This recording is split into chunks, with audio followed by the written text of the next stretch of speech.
Friends, we have been having the best chats in season 4. When I said unfiltered, when I said we're going to get right to it, I mean it. And the same thing's going to happen here today.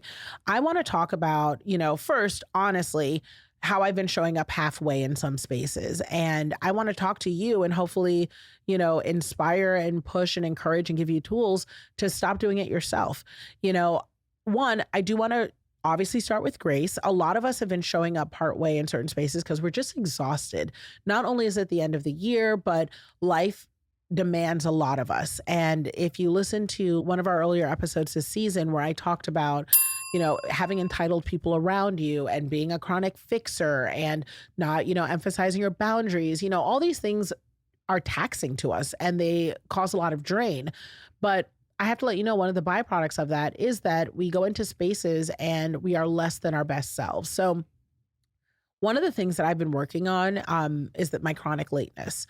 If you already know me or if you've been around me, I am chronically late.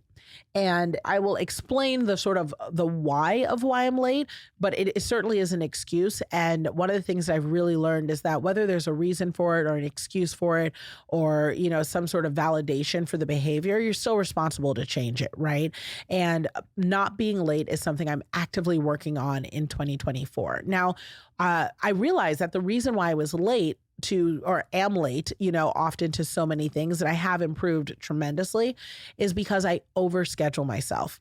I mean, literally, I see the symptom of so many other behaviors, wanting to do so much and be so much and help and overcommitting and being overly generous and also allowing people to push my boundaries, which happens on calls. I let people go 10 minutes too late or I get them out of my office a little late. All of those things, all of that is a byproduct of me learning to be a reformed people pleaser and learning to, protect my energy. But the manifestation of that for the longest time was that I was late all the time, whether it was 10 minutes, 15 minutes, an hour, 30, or having to cancel because I just was not going to pull it through. Getting out of the door was so difficult because I was just living life booked meeting to meeting. I was just overwhelming. And what I found, and what you may find when you are entering spaces where you have to perform, whether it's work, parenting, even a relationship or a date, is that when you arrive, you're less than your best self. And a lot of that has to do with the preparation or the boundaries or expectations that were, that you had room to be ready for. And so what I found, especially with the lateness and showing up on time, is that I have to say to myself, it's more important that I'm on time, than it is that I'm perfect.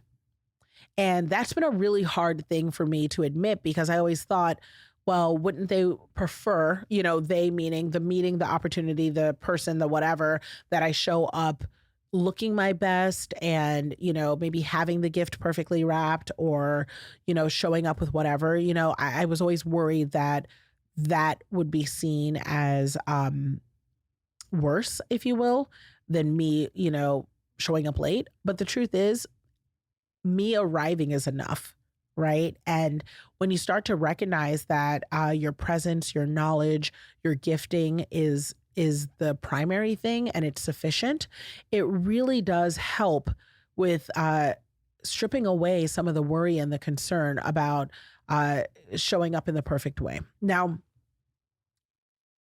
I say all of this to say that I talk about this in my book. I have a chapter, chapter 4, where I talk about showing up as if the room is a stadium. And when I wrote that chapter, the story that I reference in there, and if you've read it, you already know about this, but one of the things I reference in there is, in building my business, a lot of my success came from the way that I served. And I say all of this because full circle, right? I've had to reform the way that I serve in order to sustain. And I want you to know that, for those of you who are cringing right now at the idea of, oh my gosh, I'm going to have to show up to this big thing and be less than perfect. Oh goodness, what if it's not successful? Perfection paralysis, right? I want to let you know full circle. I want to affirm to you that it's working. I'm doing less and getting more. People are happy, yada, yada, yada. So I'm taking you to the end to give you a little bit of ease, but letting you know that for a long time I operated under, Anytime I would show up, anytime I was in any room, anytime I would go anywhere, nothing was more important to me than making sure I performed as if I was Beyonce in a stadium. And the way that I defined that was by leaving all of me on the floor. And I don't know how many of you have heard that statement or that phrasing before, like, leave it all on the court, leave it all on the field, leave it all in the boardroom, get out there and give, give, give, give, give till you have nothing left. And that's typically coupled with that is how you win. And even more so, it's coupled with if you do that, that is how you know and can sleep at night no matter the outcome. Now, I know some of you right now are like, yeah, like that is what it is. And, I talk about it in the book and I kind of want to sort of double down but clarify, right? And what I was referencing in the book, and if you've read it, you understand, but I want to call out for you here is in that languaging, I really feel like it can be harmful, especially if you don't understand how to do it in practice. And even worse, if you're the type of person who already has an inclination or propensity or habit of being an over the top giver and doing the entire most, someone telling you that it is appropriate for you to give until you have nothing left. And that is the only way to assure that you're going to feel good enough about what you did is so detrimental to your well-being and easily is the type of language that I think, at least for me, instantly indicates that this is not healthy, that this is not well. We should never be asking everyone to give their last to anyone. And using, being totally raw and honest about it. I think about my divorce. Anyone who's been through a divorce or a breakup, will easily say, yeah, I just wanted to make sure I had nothing left. That's common languaging. Or I just want to make sure I did everything. And I want to be able to rest my head at night and say that, I did everything. And, I've echoed that as well. And I do feel like I did all that I could, but I would be completely and entirely lying if I said that I didn't leave with just a little bit left in me. And I know some people are going to hear that and feel the way that they feel about it, but I'm okay with it, and when I say that I had a little left, and I want to offer that clarification because I think it's important because I want you to understand the context of what it looks like to really show up as if the room is a stadium and give it your all, leave your all on the field, but also have a little bit left and still be okay with it. What I'm referring to is I left with something for me. I don't have to give, and you don't have to give all of yourself and all that you are to your work, to your children, to your spouse, to your family, to your friends. You are not responsible to set yourself on fire to keep other people warm. And that mindset, that concept that not only should you do that, but that is what's required so that you can feel good at night. I just want to ask you, friend, so many of you are doing this already. You're already giving all of yourself to every place that you are. You're doing all the things all the time for all the people. How do you feel? Do you feel rested? Do you feel like there's an end in sight to this behavior? Do you feel like you're improved? Do you feel like you're getting back a fraction of what you're putting out in all those spaces where you're showing up that way? If you are saying to yourself that that's not the case, I want to let you know that you can decide today to reserve a little bit for yourself and that there's nothing wrong with that. Because understand that if at any point in time, those spaces, those stadiums don't get filled, or those people don't return the efforts, you and, by extension as a mother in particular, your babies are going to need you to get back to the top.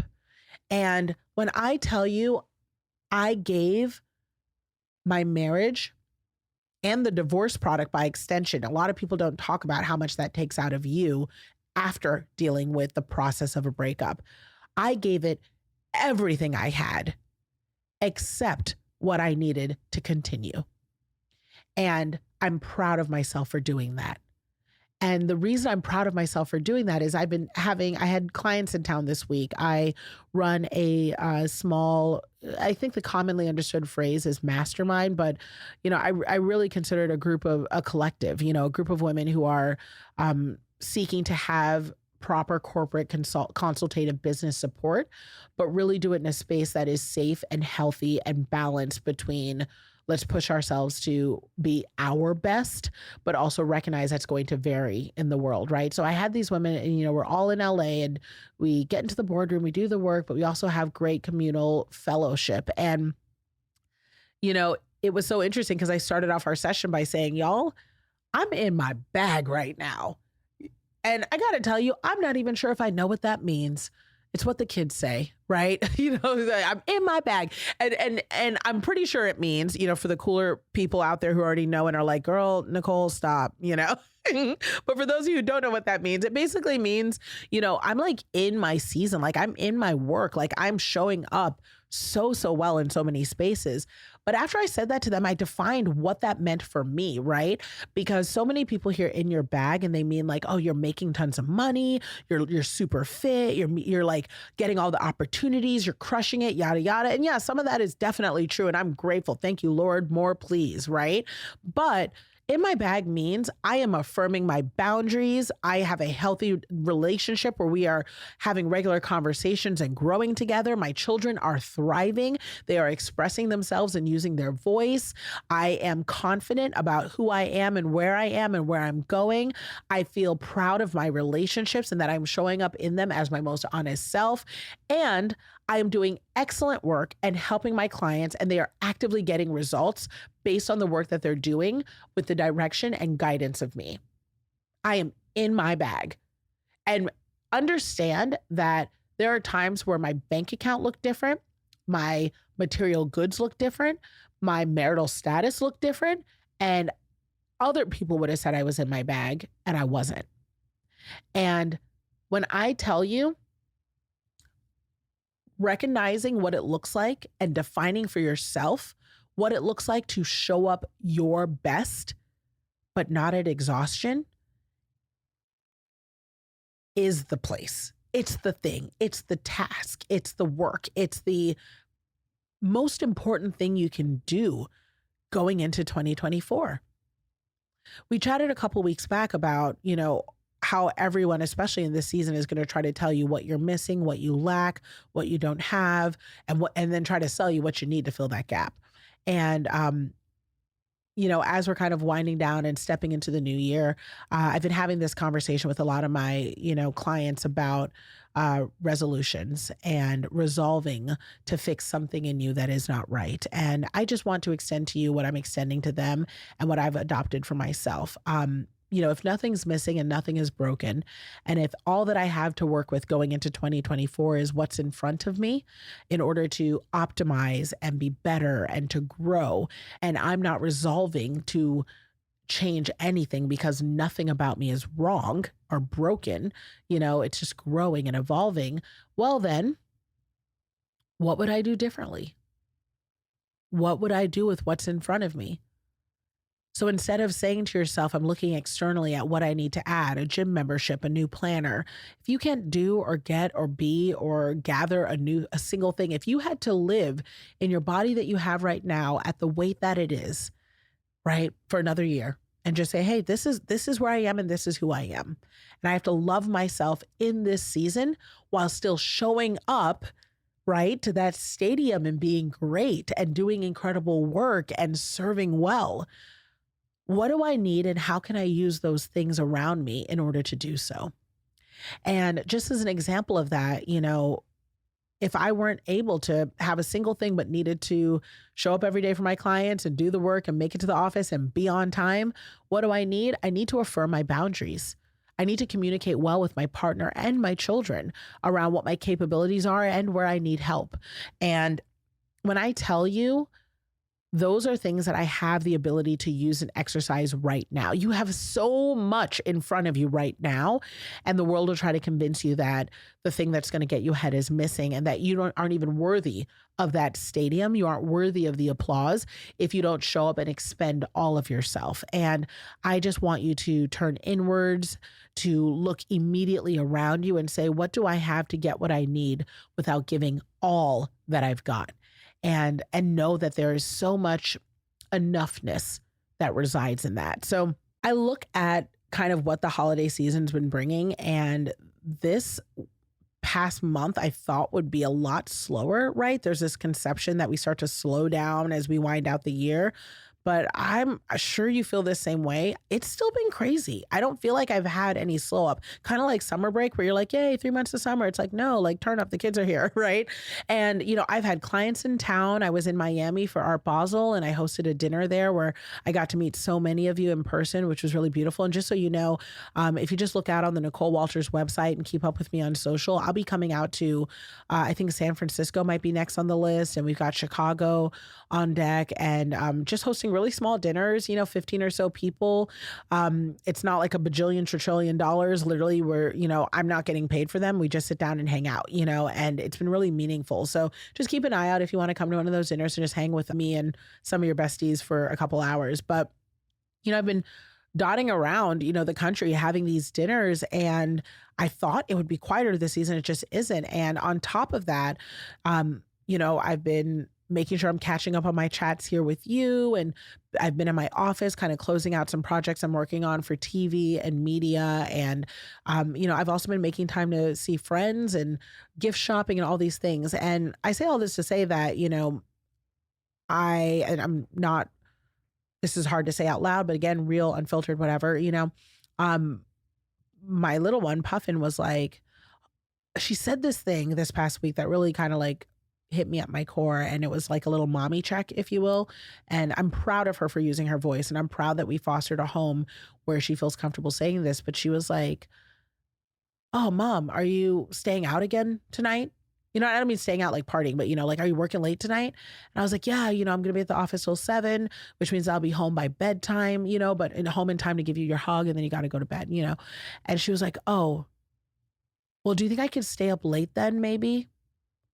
And, kids won't always say exactly what's going on. And, I'm also that type of mom. Maybe I'm reading a smidge too much into it because I worry and I always want to do my best, mom duty for her. But I picked up that maybe I'd shown up just at bedtime or a few minutes before, and we weren't getting as much of our recap time in the past, like maybe 2 weeks or so. And I knew an adjustment needed to be made. And what was interesting was me of 3 years ago would have beaten myself up because I wasn't showing up in my parenting, as if it's a stadium, even if it's just one little baby, you know what I mean? Versus my 3 girls in my big old house and all that, I was like, oh my gosh, I'm not giving my all to her. And what was interesting was, yes, that moment kind of like shook me a little bit because I was like, oh, I'm getting out of balance. I'm getting out of balance. But then I said to myself, girl, grace, okay? Because one, you didn't give your all to any one of the other places you were in, which means that you have some to give here. Because if we're going to have to double duty, double dose this one, just to make sure she feels a little bonus love. But this is normal because every place you've been in has been necessary, worthy, and relevant. Mama's been bringing home the paychecks to make sure that we can pay for summer camp at private school and activities because, 12 going on 13, going on 15, all of y'all know there's so much that they're doing. And aside from that, I've been performing really, really well. Like I said, I'm in my bag, like really, really well in all of these spaces, which means that you're probably going to get a little off kilter in other ones. And that's what I mean when I say it's so important to save just a wee bit, because you may have to pour some bonus in an area. And sometimes that area is you. And it's important that you have that little bit left so you can apply it. So friend, and I'm hoping some of you are watching this on YouTube, because I know that, and if you don't know, we are recording all of these for the full chat is on YouTube. And we've had such great feedback where everyone says that, being able to look each other in the eye and kind of sit across from each other, that these chats really are feeling like two friends sitting down with coffee, and it just makes me so happy because I do love this time with you. But I just want to know if you're sitting and you're seeing my face in this, I really hope you're hearing and feeling my heart in what is possible. What is possible when you are really leaning into who you are without asking yourself what you lack. And more than anything, I know that we're goal driven people. I know that we have a lot on our minds around what we want to be and how we want to show up. And we do want to be in that room shining. You know, we do want our name on the board with the gold star sticker next to it. And we do want our kids to say that we're good moms. And we do want, you know, our partners to say that we're good wives. And all of that is a beautiful thing. But I want to encourage and empower you to know that part of being bold is starting that definition of what is good enough by writing it yourself and recognizing that that is how you want to show up in the room because it's not sustainable. You know, if Beyonce got in front of the crowd every day doing a full on gymnastics routine, you know, and she's like, I'm no gymnast, you know, like after a while, she's going to burn out or break something. And she really had to figure out the parameter of what empowers me to be a mom, still be a business owner, deliver a show that's going to, you know, have people dropping their jaws, but allow me to still be able to get up and do a second night, you know? So believe it or not, all of us felt, I say all of us, right? Anyone who's seen the movie or watched the show, all of us felt like we got her all on the night that we went. But I want to tell you the big aha moment that I'm hoping you're resonating with here is we did not, because if we got her all, she couldn't do it again. And the same thing applies to each of us. As we get into this world and accomplish our goals, we need to recognize that we are permitted to reserve something for ourselves so that we can continue to show up tomorrow. And even better, as we're starting to define things for the coming year, I want you to make sure that you are doing that definition for yourself and that the big, bold life that you are stepping into and that you greatly deserve is one that you know you can show up in consistently, sustainably, and completely. The stadium is yours for the taking, and it's yours for the keeping. Make sure that you have a plan in place so that you're giving the show of your life and not paying for it with your life. Friend, I'm so grateful that we get to share stories here, and I'm so grateful that we get to grow together. Hop in my DMs, and let's talk about how we're doing the work.